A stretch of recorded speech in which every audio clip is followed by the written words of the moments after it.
Welcome back mga ka-road trips! Maraming kaganapan itong nakaraang buwan kaya ngayon nandito kami at nagbabalik. Kaya guys, puntahan na natin itong magandang lugar sa Laia, Batangas. Kaya nga guys, ito na, ready na si Mapa at ang biyahe natin ay 3 hours 51 minutes.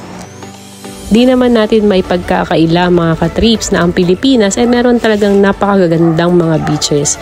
Pero itong trip namin itong time na to, gusto namin hindi crowded. Biglaan tong yayaan na to guys. Sabi nga nila, kung ano pa yung biglaan, yun na natutuloy. Alam nyo ba parang siguro in 5 minutes or 10 minutes nagchat-chat lang tapos nakapag-decide, o sige, dito na tayo. Sige, dyan na. Bahala na. So, bahala na kung anong ulam bukas. Dito pala mga ka-trip sa Laia, meron dito meron dito magsasign sa amin na papapuntahin kami sa kanan. Kung makikita nyo yan. Hindi ko na na-video yung pagpasok pero siningil kami ng environmental fee, 50 pesos per head.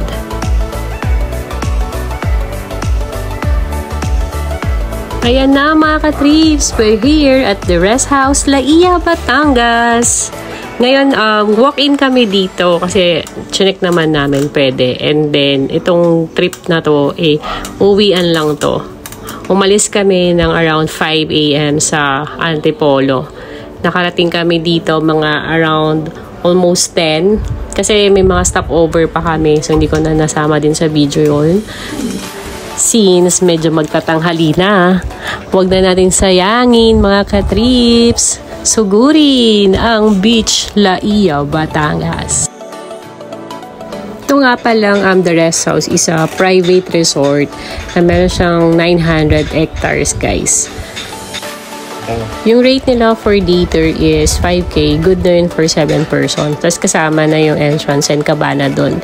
Ngayon kung magluluto kayo guys, grilling lang. And then kung meron naman kayong gustong i-add na person, 1,000 per person, pero ang maximum nila is 10 person lang per cabana. Makikita niyo yan sa website nila, pero yung price may vary guys, di ba?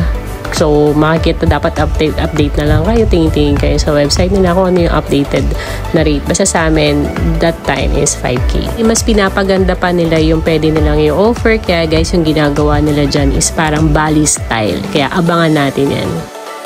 Time to park mga ka-trips. Tara, pasok na tayo sa The Rest House!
Diba mga ka-road trips, wala ganang tao, tahimik, sarap magbabad ng beach dyan.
pwede rin kayo mag-inquire for events na gusto nyo.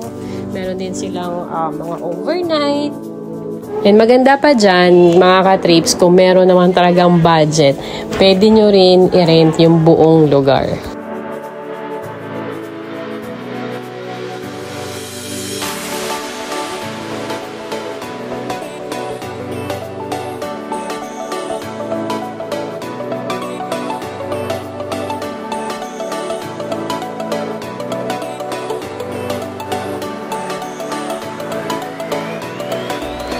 Guys, muli, thank you so much sa inyong panonood at sana madagdagan ng aming subscriber. Parang 3 buwan kami natinga, guys. So, try namin ulit makahabos kung ano pa yung pwede namin ma-share sa inyo. So, sana sama-sama natin lakbayin ang Pilipinas. Thank you so much, guys, for watching. Road Trip Squad! Have a nice day!